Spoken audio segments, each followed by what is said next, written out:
Alright, back for helicoil number 2.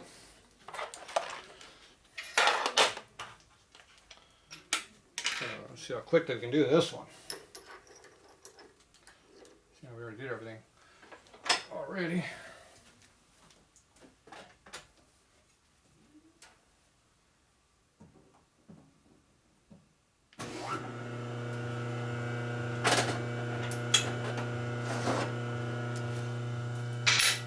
Tools we need and everything.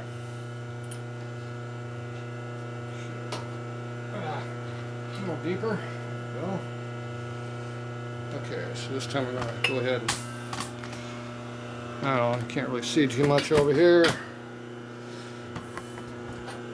Try this view, maybe see better, I don't know. So I'm going to go down, this time go a little bit deeper so I get that extra half a turn in there.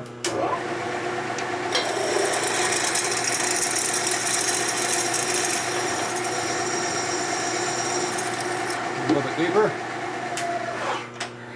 Okay.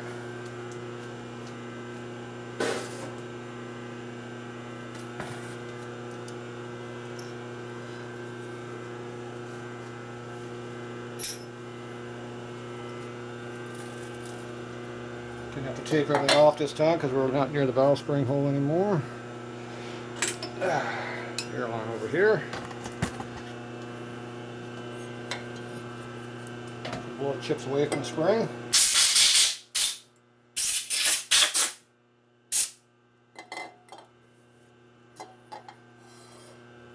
Okay, that's good. Let's hang that right there, I guess.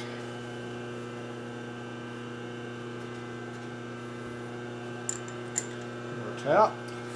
First one. There.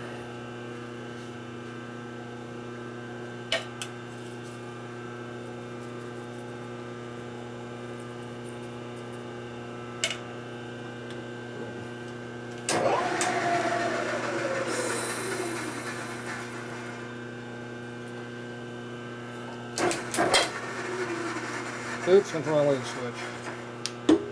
That's why you make instant reversing on a 3-phase motor. Alright.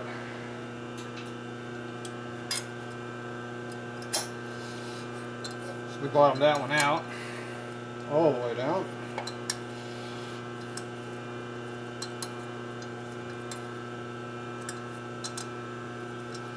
With the point anyway. Didn't come out the bottom though.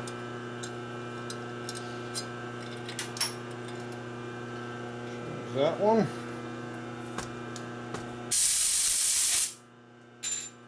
Pull this hole out.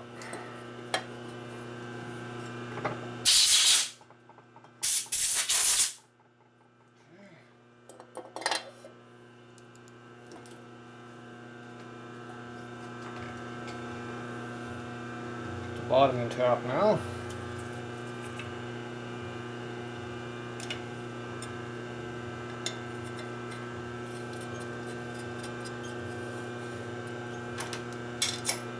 See if we get more than half a turn.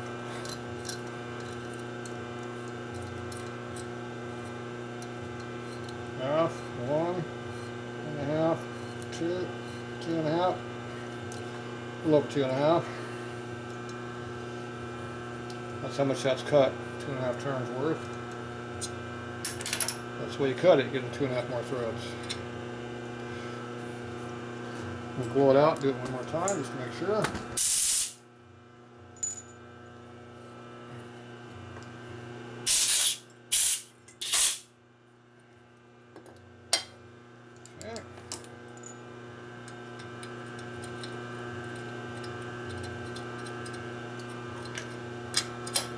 About that electric motor, I'm not hearing none of that noise outside anymore.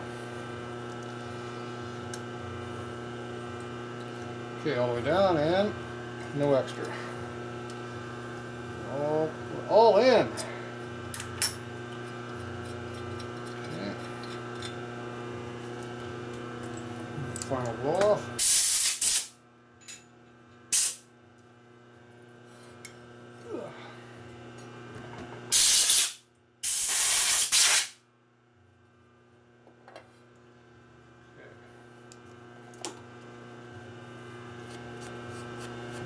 Down.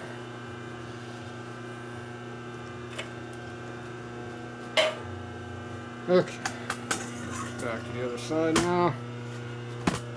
Turn off that annoying noise.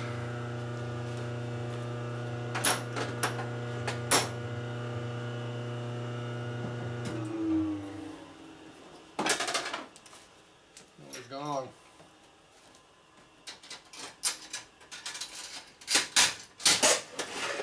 Put that Q drill back.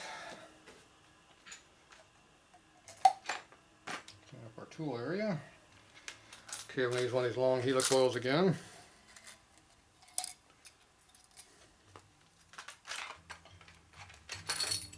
Now, if it didn't go any deeper, I would shorten this by one helicoil, but one turn. I don't have to because I went deeper. This one will definitely go all the way down. What are you looking at me again for? I am not important. Same thing, run it until it comes out the end, right there. Stick it over on top of this, run her on in.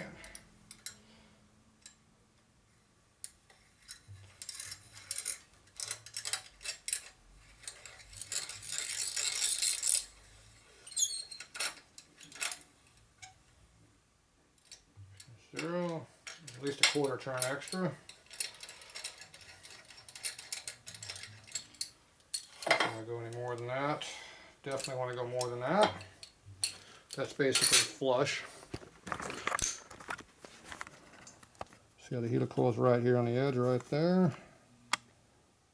So that's basically flush. So we need to go at least a quarter of a turn around. So the helicoil will be down here biting into good material right over here. See, right now we're at the very top. We need to be something to bite into so I won't unscrew later on. That's the problem. People don't put helicoils in correctly. That's why they come back out. So we gotta go about a third of a turn would be probably about perfect. So go down until we hit. There's a third of the turn. And I drilled the hole deeper so I didn't bottom out that time, which is a big plus.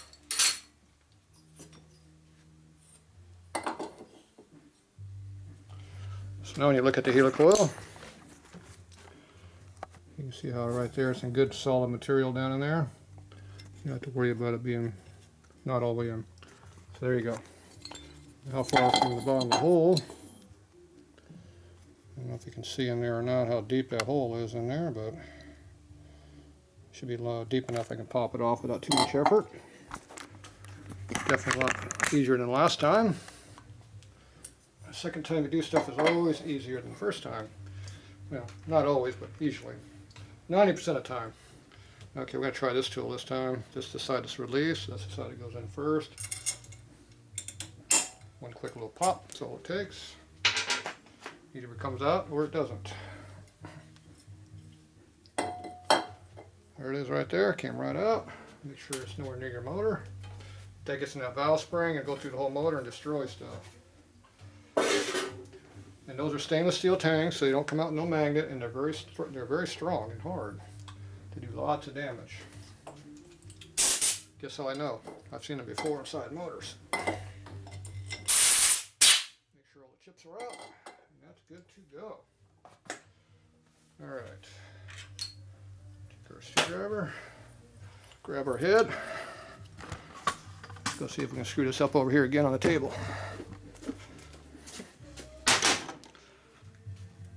Alright, we got noise down here. Alright, so there we go. Put this over here.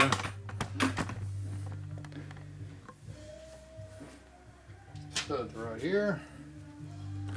Red Loctite. This is oil retention. 1300 psi, 360 degrees. All the good stuff. If you want more retention than that, you can go up to 4300 tensile if you use the green retaining compound. Then it definitely won't come out. Probably break the stud trying to get it out. Or pull the whole helicoil out with it, which is probably what happened. Okay. Walk turn on both items. Always blow your tube out before you close it.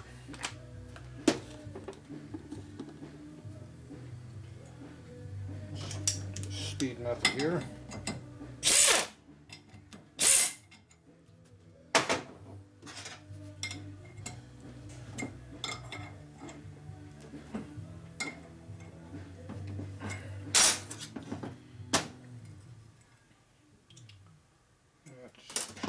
Under 1.5 inches.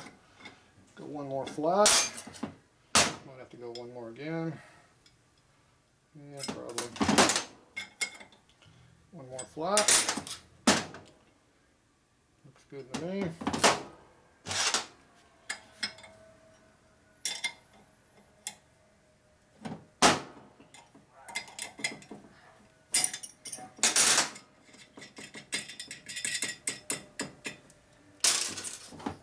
Again, just to make sure I didn't screw up. Looks good. Okay, now I gotta get this one out.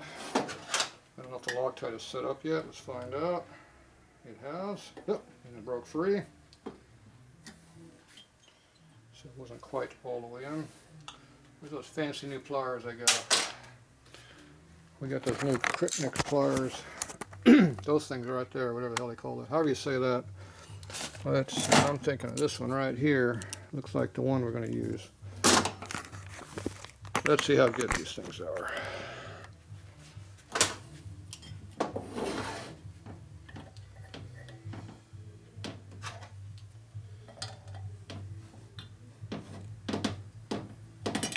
Held it. Okay. Looks good. Pull off the excess Loctite on there. Okay, rocker. Hey, what's wrong? It doesn't fit. Where's my big hammer? Make it fit. Oh, maybe we should turn around and put it on the correct way. Oh, there it goes. That ain't the right nut. There's the right nut.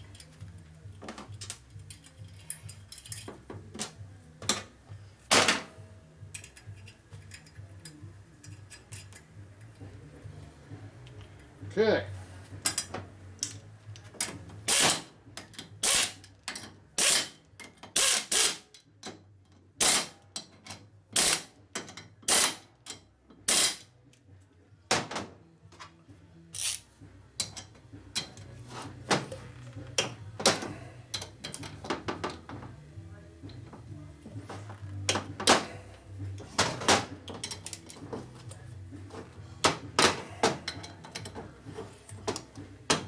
Oh, look at that, it's tight.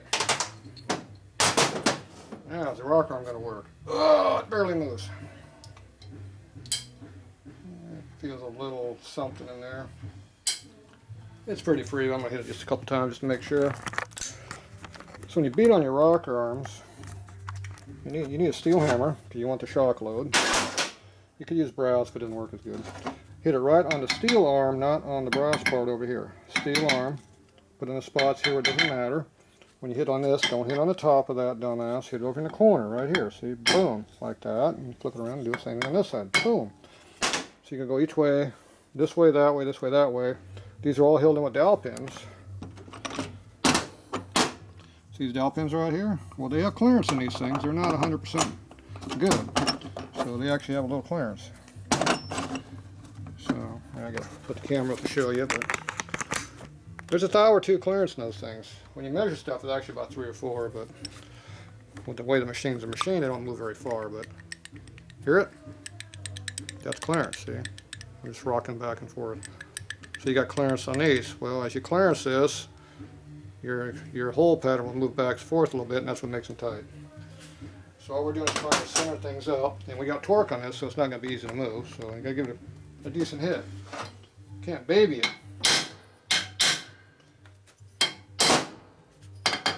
And don't hit your valve spring either. Oh, nice and free now. That's real sweet.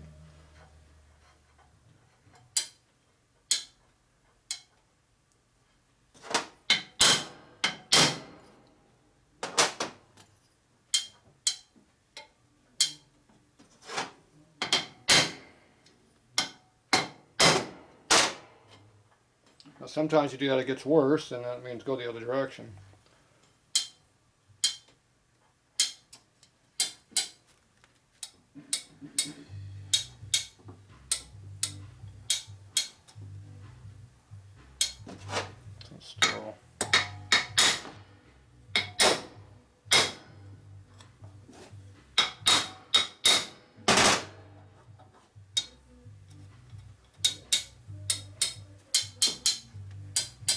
go.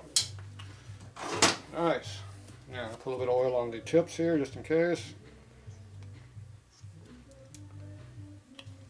Just a little bit of oil right there. A little bit on the rocker arm. A little bit on the valve tip. If nothing else, it keeps it from rusting.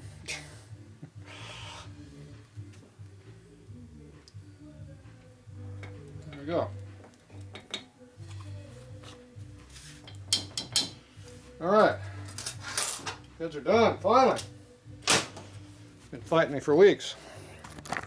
They're fighting me today, too. We got another 2.5 hours probably. When we started this thing, 5:30? I forget. It's now 8:30. Alright, so there you go. They're all clearanced. The rocker geometry's all been fixed. The rocker arm's pivots are nice and free now. The tips have been ground. That's why you see the rub mark on there where they're supposed to, where the contact is. Goes around. So it works freely like it's supposed to. The head gasket surface has been cut. The porting has been ported, cleaned up. The repair welding from the exhaust flange has been all cut out on the inside, so now it's nice and free and straight in there, and the waves, nice and straight. You can see I got a nice trough going all the way down to where my finger is down. Oh, I got a valve. I can't put my finger in it, damn it, it won't go in the hole. So you can see I got a nice flow area right straight in there, just like this other side has. That did not used to be there. So that's all done. This head doesn't have any cracks that are visible, so that's a good sign. So, and this is a 1950 casting. Oh, this is actually a 48 casting. Oh, I was wrong. See, it's a 48 casting, and the casting date is whatever that is. What the hell is that supposed to be? I don't know, something B, 6B, DB. Hell, I don't know what all that means. It's a 48 casting, so that's the original mold. So this head's from a 48, 49. Now, see how it's got this dam in here? That makes it a late casting, so it's definitely a 49 when it was made. They put this dam in there to help slow the oil in there and keep it. And then someone went in there and, did they put a hole in there? No, there's no hole. So they dammed it up. Looks like there's a hole from this side though. There's a hole in there. Put a hole down in there, isn't it? Or is that dirt? No, there's a hole in there. Yeah, there it is. See the hole right there? That's a hole. So somebody drilled the hole out. Harley put the dam in there and someone came back and drilled it. So that's one of the things they did in 48, midway through the year. They actually had a screw they drilled in here and they put a round dam up there. You know, it was just a spacer right there, blocked the flow off. They're trying to retain the oil inside the intake port here to keep it lubricated on the intake valve when it hits at an angle like this. Help keep the oil in there. At least I think that's what they were doing. This one over here, all the same stuff to it. Except this one here, we did a bunch of helicoils on it. See, all these helicoils are done. Boom, boom, boom, boom, all the way around. The customer did the motor mount holes. So over here, this was a 50 casting, 1950. And there, its casting date's right there. You make anything out of that mess. Which way does that go? It goes like this. It go like that. Hell, I don't know. And same thing, we fixed the exhaust port. So, see this side's wide open over here, and this side here was all constipated. So you try to make that hole go all the way around the guide right through there. See that trough that's in there now? Now I can breathe. Looks like I got an oil leak already. It's already leaking oil, it ain't run yet. That's the extra assembly lube coming out of the hole. That's what that over there was. This one's been all cut too. The stars like to pull up on these old heads, so you cut them back down. Don't see any cracks, that's good design. There you go.